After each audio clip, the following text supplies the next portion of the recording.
الحمد للہ رب العالمین والصلاة والسلام علی رسولہ الامین وعلی آلہ وصحبہ اجمعین اما بعد فاعوذ باللہ من الشیطان الرجیم بسم اللہ الرحمن الرحیم. عزیز اور معزز سامعین کرام، السلام علیکم ورحمۃ اللہ وبرکاتہ.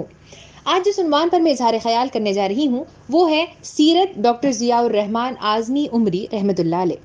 عزیز سامعین کرام، ہمارا سابقہ اور ہمارا گزر روزانہ ایسی شخصیات سے ہوتا ہے جنہوں نے دین کی خاطر اللہ تعالیٰ کے راستے میں اپنا سب کچھ قربان کر دیا ہو تاکہ دین کی سربلندی ہو سکے. عموماً یہ پرسنالٹیز جب ہم بات کرتے ہیں تو انبیاء کرام کے ہوتے ہیں، صحابہ کرام کے ہوتے ہیں، صحابیات کے ہوتے ہیں، امام الوقت کے ہوتے ہیں اور ایسی مختلف شخصیات ہیں جن کا ذکر ہمارے سامنے کیا جاتا ہے. آج جس شخصیت کی سیرت کو ہمارے زیر مطالعہ ہے اور جس کی سیرت کو ہم جاننے کی کوشش کریں گے وہ ایسی پرسنالٹی ہے جن کا نام دور حاضر کے سب سے بڑے علماء میں کیا جاتا ہے. آپ کی سیرت سے ہمیں ایسے اسباق سیکھنے کو ملتے ہیں جو کنٹمپریری مسلمانوں میں کم ہی نظر آتے ہیں.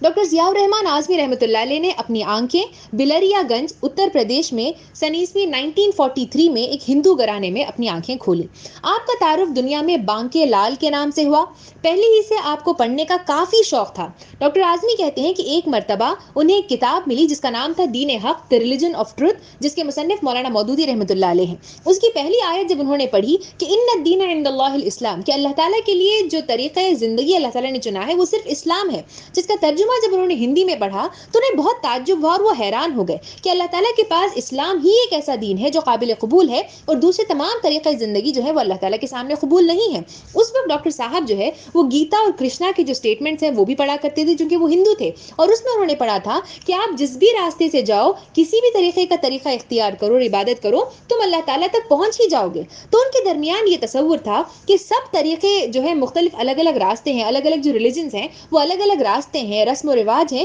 لیکن ایٹ دی اینڈ ہر کوئی اللہ تعالیٰ سے جا کر کنیکٹ ہو جاتا ہے. لیکن یہ بات انہیں سن کر بڑی حیران اور بڑی مختلف معلوم ہوئی کہ قرآن کہتا ہے